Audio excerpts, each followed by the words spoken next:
Welcome back to Learn SKN, and today we're going to continue looking at the economics paper, May-June 2022. So we have completed number 1 and 2, and so we're going to be looking at question number 3. But before we jump into it, kindly like, subscribe to the channel, and hit the bell so you know when Learn SKN drops another video. We're working on some other special videos right now, and so we'd like you to be there when those videos drop. So do all of the subscribing and the liking, etc., to help grow the channel, help grow the community. We are 30k strong. We can grow bigger than that. Alright, so let's jump into it. State 3 examples of barriers to entry that occur in market structure. So clearly this topic is market structures, and so we know there are many. Well, there are 4 main market structures out there. We have the monopoly, the oligopoly, we have perfect competition, and monopolistic competition. Some might try and duopoly somewhere in there, but you know, a duopoly is 2, right? Where monopoly is 1, and then the oligopoly is just a little bit. So for this one here, what we're looking at now is barriers to entry. So we know of those market structures, not all of them would have barriers to entry.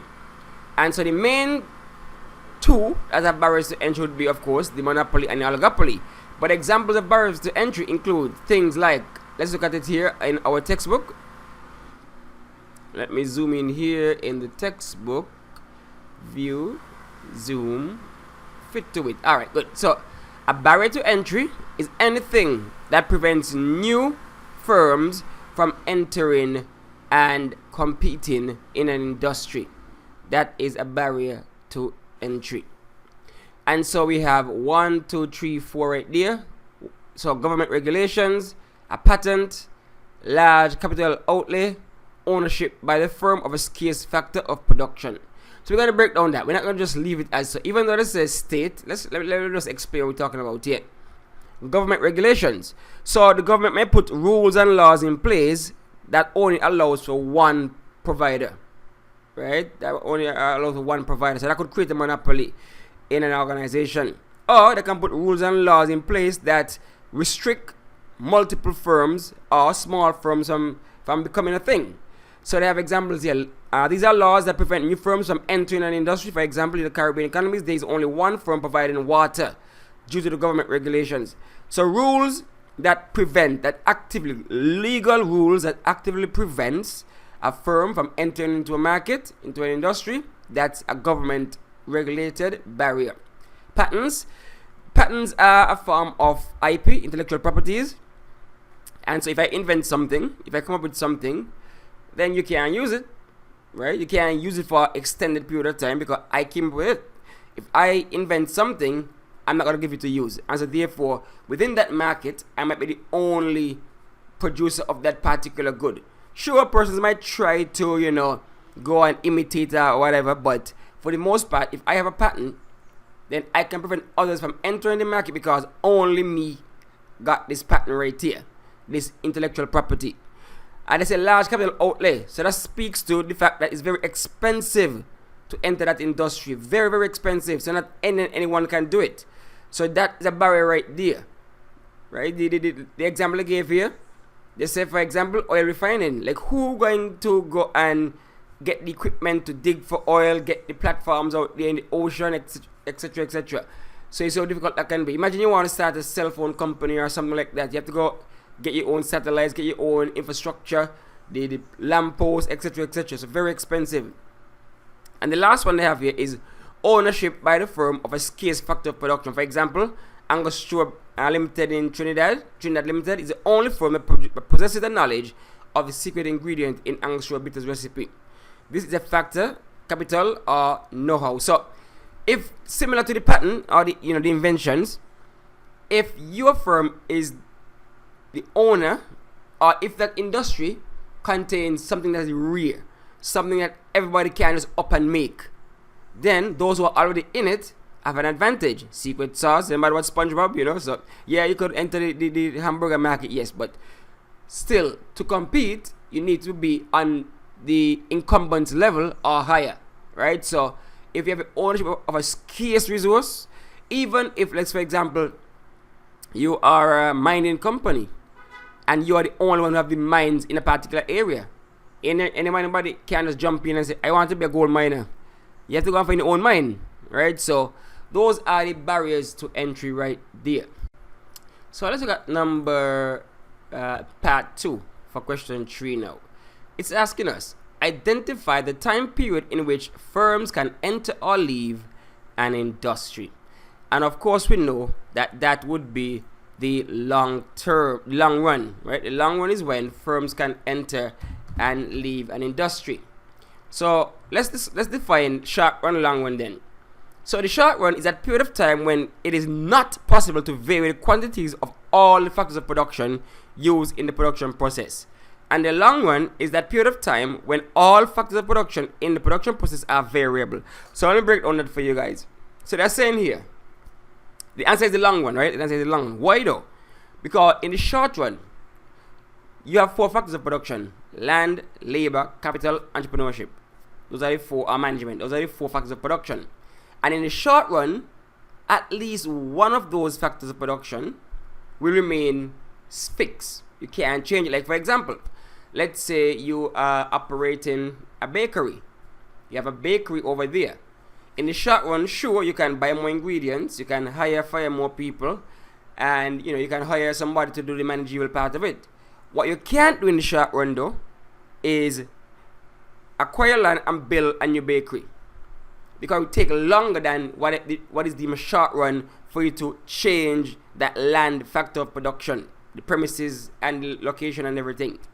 In the long run, however, all factors of production, all 4, becomes variable. So all 4 can change in the long run. You can hire more people, fire people.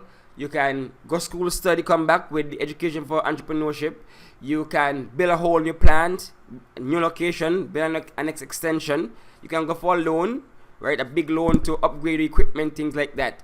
So in the long run, you can change all the factors of production. Thus, the answer is the long run. Part 3 access. Identify 2 market structures characterized by barriers to entry. I think I touched that earlier, right? So let's just look at it here in our trusty textbook. Look at this nice table down here that shows us exactly what we want to see. Let me zoom in here so you can see it a little better. Alright, scrolling down. So entry conditions: monopoly, no free entry. So that's one answer right there. Oligopoly, high barriers to entry. So the oligopoly and the monopoly, that is the answer. Those 2 market structures are characterized by barriers to entry. The monopolistic, much lower. The perfect, there's none. Right? So when you're talking about barriers to entry and the monopoly and the oligopoly, think about it like this. A monopoly is just one producer, one supplier, to many buyers. And that means that there's something unique about what you're offering. And so not anybody can just jump in and offer what you're offering. Something unique you're offering that not everybody have access to, whether it is because of the barrier of price or the barrier of government regulation. Because for example, government only wants maybe one supplier of electricity or one utility supplier like water. I remember back in the day, in smaller islands like my own, they would only allow one cellular provider, but that has changed, but to more of a duopoly. But you see what I'm saying, right? And so that is why monopoly would have, you can't enter free. It's a high, it could be the cost, it could be regulation, it could be anything we listed above. Same way with oligopoly. Remember, oligopoly is few sellers, maybe 1, 2, 3, few sellers. You could count them on your hand, few sellers and many buyers. And so for the most part, those few sellers already entrenched in that market, ingrained in that market, ingrained in the customer's head.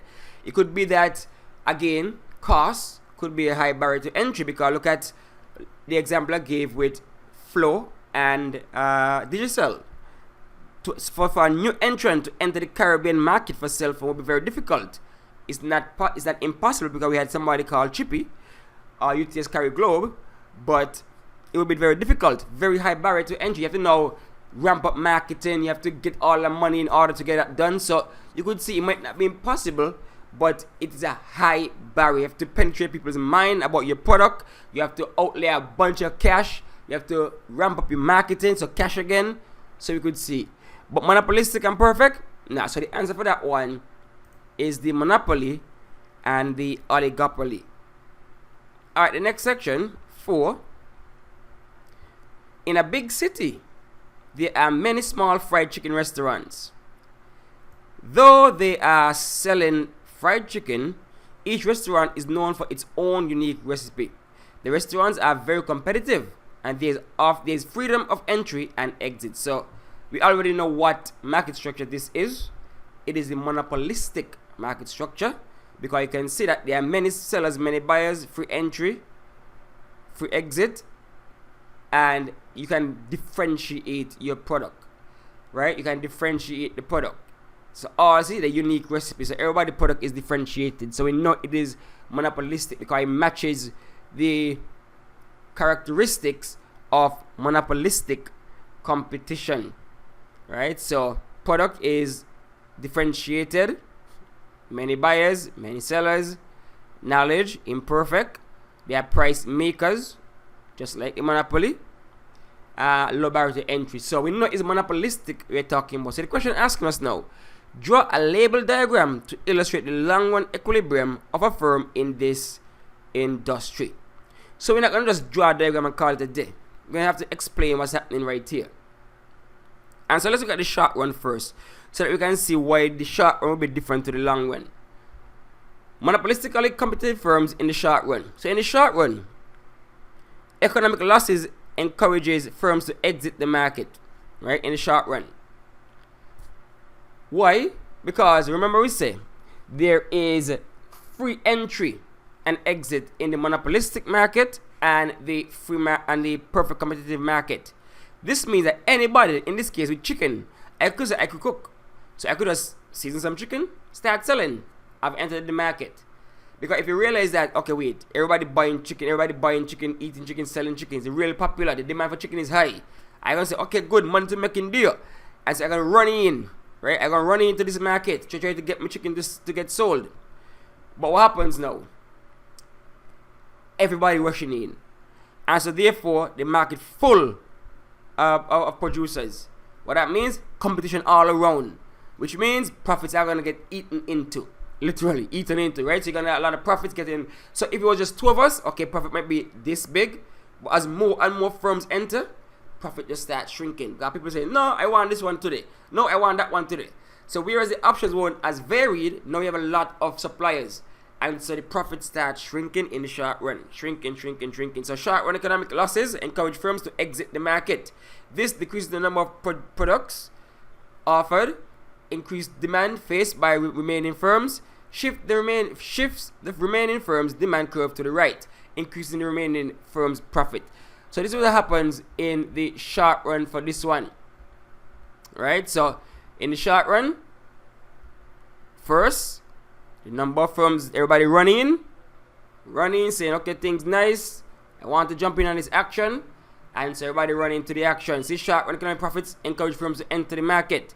This increases the number of products offered, reduces demand faced by firms already in the market. Incumbent firms' demand curve shift to the left, meaning demand reduce. Demand for the incumbent firms' product fall, and their profit decline. That's in the short run, right?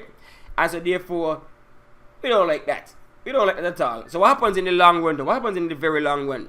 When all the frenzy is over, when everybody already jump in the market, make the money, realize, wait, everybody jumping in too, some money ain't making no more, so everybody start exiting the market, we reach the long run now, right? And in the long run now, you'll see things start tapering off, things start changing, right? So we're going to see the graph for the long run now. So in the short run, profit making, note the difference.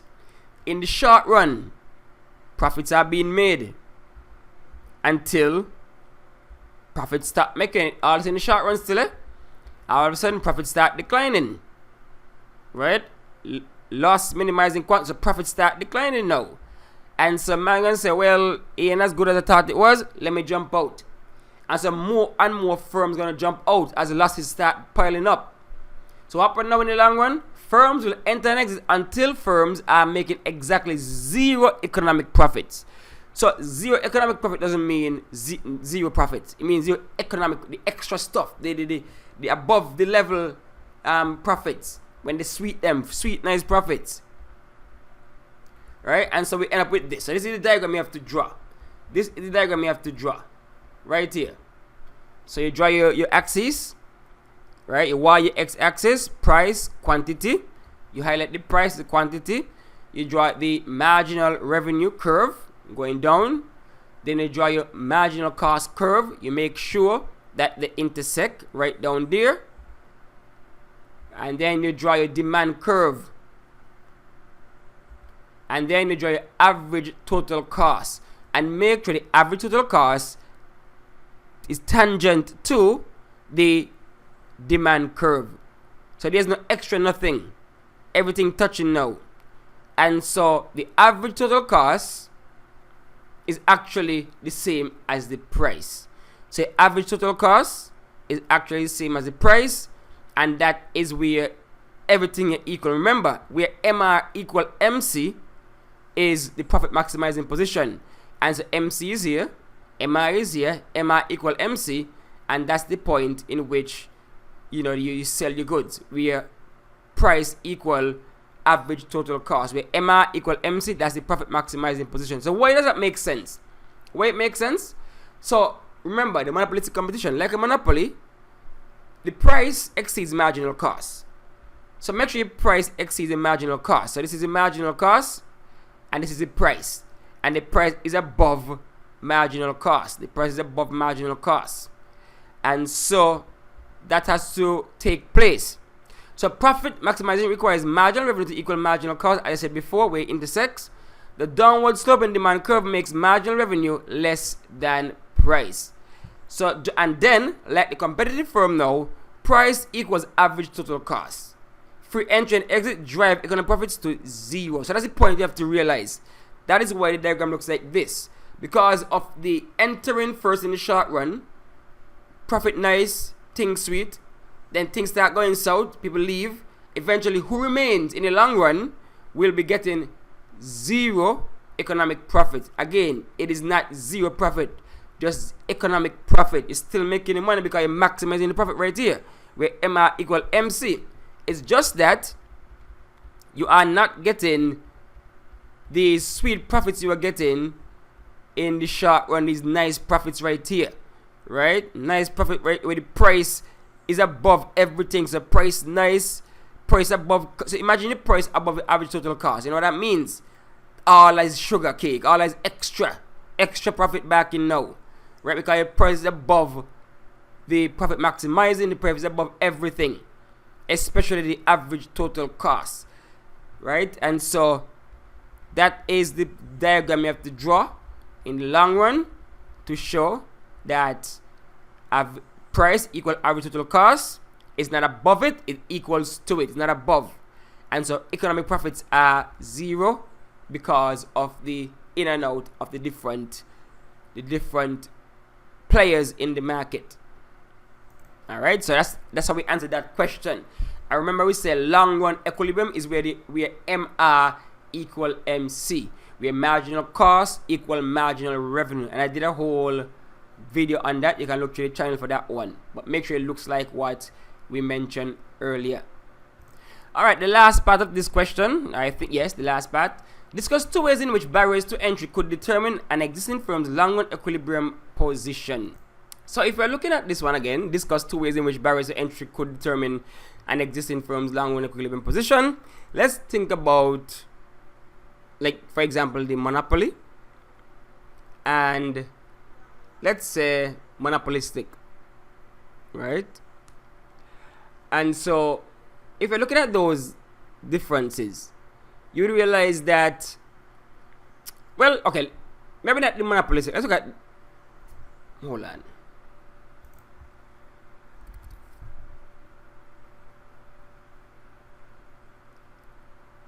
Section C. Discuss two ways in which barriers to entry could determine an existing firm's long-run equilibrium position. So, we already mentioned barriers to entry up top. And we already looked at, in the previous question, how the barriers, how firms would operate in the long run because of the barriers to entry. We showed that the monopolistic competition, in the long run, the equilibrium position is going to change over time in the long run because of persons entering and leaving the industry because of barriers to entry. The monopoly, on the other hand, is different, because if it's just one, then we can very well say that for the monopoly, the barriers to entry would not really impact the existing firm. Why? Because they are so high. There are high barriers to entry for the monopoly, and so therefore nobody gonna really enter theoretically, no one will enter the industry in the long run either. And so that firm's equilibrium position remains the same. It's going to remain the very same, where you see all of the different aspects of it. MR equal MC. You're looking at the price, everything. So what is key is to note here. Look at, I brought them side to side, these two diagrams. So on the left, my left, you can see the profit maximizing position of the monopoly. On the right, it is the long run monopolistic. Remember, the monopoly doesn't really change in the long run. Why? Because there are multiple barriers to entry. The barriers to entry are too high, and so for the most part, monopoly remains the same in the long run. On the other hand, monopolistic competition, it changes, because in the long run now, after the short run where everybody enter and exit, now you have to settle in on the long run where persons would have eroded the nice profits they were making. And so I have to say the key distinction here is this right here. Just look at this right here. Price. Monopoly. Remember, all of them, their profit maximizing position would be where MR, marginal revenue, equal MC. Right? Where MR equal MC. The equilibrium, they cross. MR equal MC. Where MR, marginal revenue, equal MC, marginal cost. Good. What you have to realize now is the locations of average total cost curves and price, and where they are on the demand curve. Look at this. In the monopoly, average total cost is below the price. Remember, the price is B, and the average total cost is below. So now the firms in the monopoly, because of barriers to entry, they're safe, as they can always be making the money, the good profit. On the other hand, firms in monopolistic competition, then because everybody can enter and exit as they wish, they erode them to zero economic profit, and so their price would be where the average total cost curve and the demand curve intersect. You see that?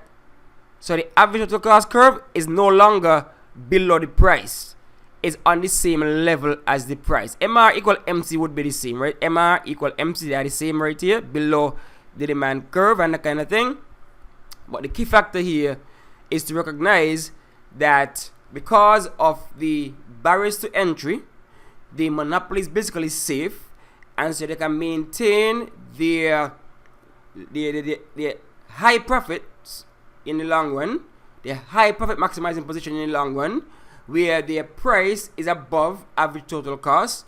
But because of barriers to entry, monopolistic competition now have to change in the long run, and their price would be equal to average total cost. So you can see the difference right there because of barriers to entry. That's the main thing here. You want to see it here a little better. They say here, compare monopoly and competition. For a competitive firm, price equals marginal cost. So price equal MR equal MC. That's just like the monopolistic, because it's competitive. For the monopoly though, price exceeds marginal cost. So price is greater than marginal cost. So price is greater than MR equal MC. As I showed you here, the price is up here, and it exceeds average total cost, it exceeds intersection, everything like that. So that would be the main issue when it comes to, how barriers could determine exiting firms' long run equilibrium position. Right, so I hope that helps a lot. If you want to draw the diagram, you can draw it to answer the question, right? But 3 marks each point, so you should be fine with that one. Alright, so that's it for this video. Thanks for watching, thanks for listening, and like and subscribe as I said before. See you in the next one.